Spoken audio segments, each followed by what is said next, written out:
हाँ तो मित्रों जय द्वारकाधीश। તમે મારી પાછળ જોઈ શકો છો અને અવાજ એનો સાંભળી શકો છો।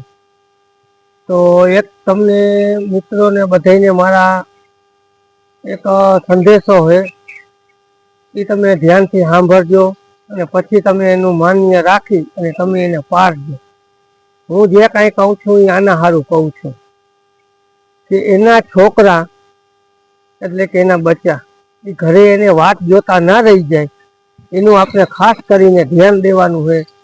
કેમ કે હમણાં આપણે 14 તારીખે સંક્રાંત આવે છે તો એ સંક્રાંતને દી આપણે પતંગ ઉડાડવો ઠીક છે, આપણો મોજ શોખ છે, પણ આપના મોજ શોખમાં ધ્યાન રાખજો કે આના બાલ બચ્ચા એમનો માયો વગરના કે બાપ વગરના ના થઈ જાય એનું આપણે ખાસ કરી અને ધ્યાન દેવાનું।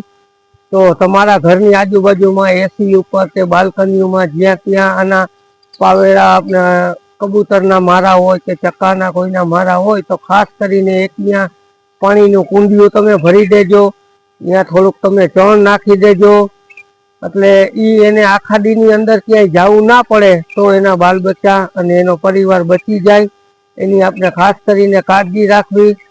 અને આપણે તો અહીંયા આ મારા આ પંખીડાઓને કાંઈ ઉપાધિ નથી, કેમ કે આ વિરાન જગ્યાની અંદર જો મેં અહીંયા પક્ષી ઘર બનાવ્યું છે તો આપણે વિડીયોને વધારેમાં વધારે તમે શેર કરજો, લાઈક કરો તોય ભલે અને ના કરો તોય ભલે મિત્રો, પણ શેર જરૂર ને જરૂર તમે કરજો એવી મારી તમને બધાને નમ્ર વિનંતી છે।